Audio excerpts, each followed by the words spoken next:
It's illegal heroin. Illegal heroin. That's how Angela Vickery describes this herb that's been around for centuries. Basically, it has the same effect as opiates do, opiates being heroin and pain medication, in large quantities. In low dose, it's a stimulant. Vickery is the director of admissions at Austin Recovery, a local drug treatment facility where they've admitted 7 people in the last 90 days for kratom addiction. As they're getting clean and sober, a week or 2 into treatment, what appears are psychotic symptoms that are pretty scary. Psychosis, they're not in touch with reality. Their thought process is not accurate. They're not oriented to time and place. I mean, it's pretty frightening. But what frightens Vickery most is how easy it is to get. You can buy kratom online in any quantity. The best sellers for us are the capsules. And as we discovered, it's available in head shops all over Austin, in capsules or powder.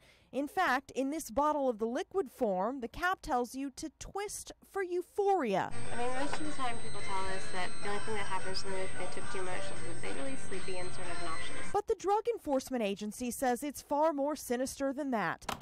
They've listed kratom as a drug and chemical of concern, and a 2010 study showed kratom had opiate-like results in animals, reducing pain, producing sedative and euphoric effects, and a host of other side effects, including nausea, constipation, loss of appetite, and even psychotic symptoms in some kratom addicts, hallucinations, delusions, and confusion. The initial effects are stimulating, similar to cocaine, amphetamine, large amounts of caffeine, and then at high doses it affects the same opiate site as other opiates like heroin and painkillers. So it will be sedating.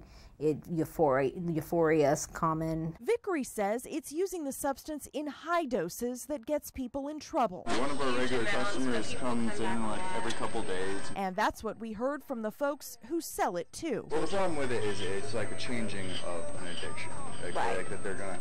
And the thing is, if you use it to replace something, then yes, it's an addiction. I think there should be some type of regulation on the federal level and in the state to be able to monitor or perhaps even ban the sale of this substance. In the meantime, Vickery says Austin Recovery is seeing addicts mostly in their mid-20s. It's new and it's edgy. There's, the great unknown about it, and kids seem to be attracted to that. And so the best advice I could say is don't try it, don't use it. Marathons, the movie and music festivals, even the biker rallies. All these events make Austin the destination city it is. You got to recognize that Austin is a special events town. No doubt, but all these special events can also drain city resources. When you have a lot of people in a close, compact area in a city, you have to be able to police that. You also have to manage that traffic. And that requires a lot of extra officers, all working overtime. Event organizers get the bill. Problem is, some of them aren't paying. Our investigation started months ago. City records showed more than $800,000 owed to APD. This is Shannon Wolfson with KXAN. When we started asking questions, APD resolved more than $200,000 in just a couple of weeks, but the balance would still break most of our banks. Obviously, that's money the department could use, and so our hope is that people will take their obligation seriously and pay those bills. According to city records, Runtex was #1 on the list with the most money owed to APD. We're the Hollywood of the road race scene and special events in Austin. So, we love to make those things happen. Runtex CEO Paul Carrozza helps keep Austin moving, organizing many of the city's running events, and they all come with a hefty price tag from APD. So when Carrozza found out he owed more than $100,000 to the department for races dating back to 2006, he took action. Sometimes the bills might have gone to a sponsor when it was supposed to go, whoever was the title on the parade permit. And so as it got sorted out, we had to go back and look at our relationship with the race, make sure we were responsible.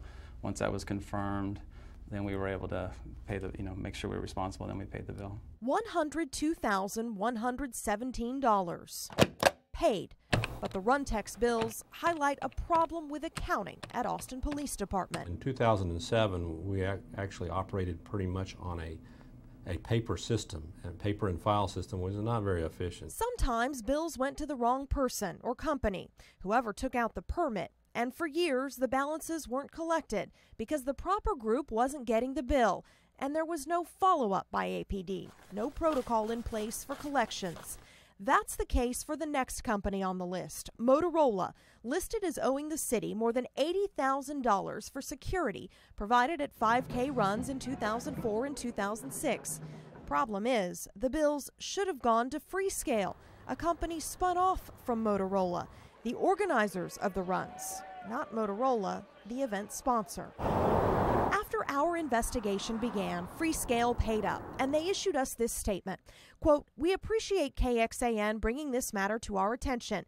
We weren't able to find any original invoices for the service, so we immediately contacted APD directly and paid the invoice in full. That's $80,518.31 paid." Next is JAG Traffic, nearly $80,000 in the hole for traffic control projects.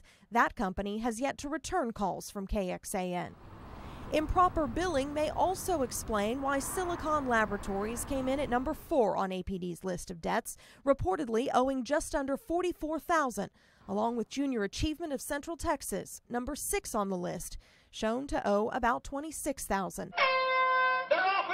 All related to police services for the Austin Marathon Relay.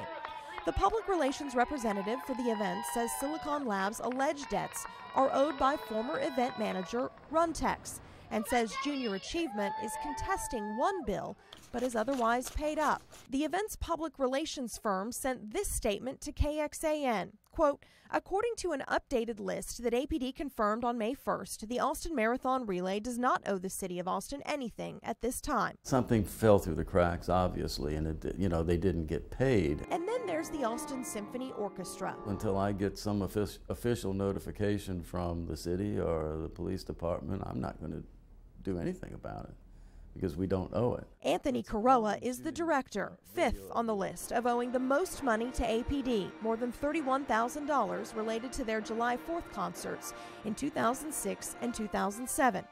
Problem is, Caroa says the symphony doesn't owe the money because those concerts were in Zilker Park during the years when the orchestra had a deal that the city would cover the costs. This was the deal.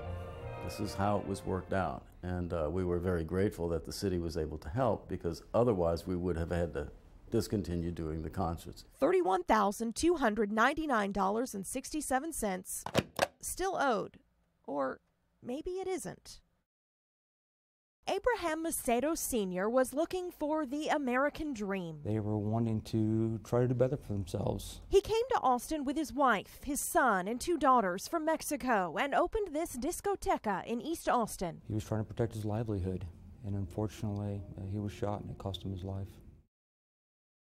It's been 9 years. I was called out to a shooting homicide that occurred at 3128 Manor Road. When I got out of the scene, I found that the store owner, Mr. Macedo, had been shot and killed. APD homicide detective David Fugit will never forget Abraham Macedo. He's worked more than 200 homicides. This is the only one he hasn't been able to solve. It's just been, it's been tough.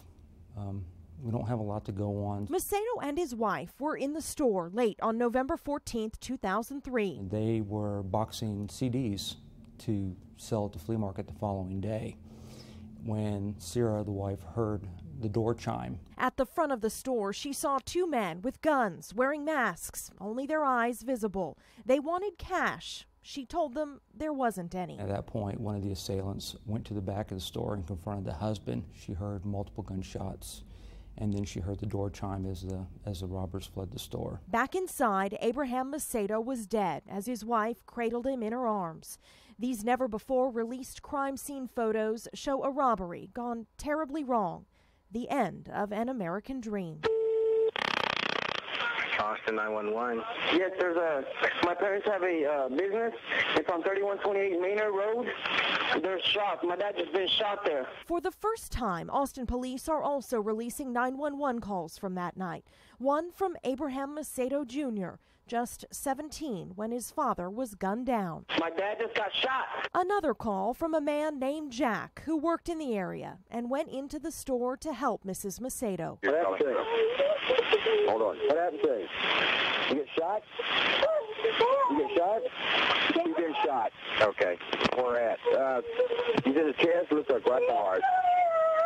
This doesn't look good. Right at 9 o'clock, well, in my business, heard what sounded like gunfire. Jack is talking to us about that night for the first time. We're concealing his identity at the request of Austin police. When I got to the back of the store, this gentleman, who I knew was her husband, was laying on the floor. And I could tell right away that he'd been shot and that, you know, things didn't look very good. But there was someone else in the area that night, someone only the police knew about until now. A teenager at this apartment complex across the street from the discoteca who saw two masked men get into the back seat of a car and drive away. The only person who can confirm there was a third suspect, the getaway driver. According to that witness, the car was a black four-door sedan with dull paint, maybe a mid-90s model Honda or Toyota.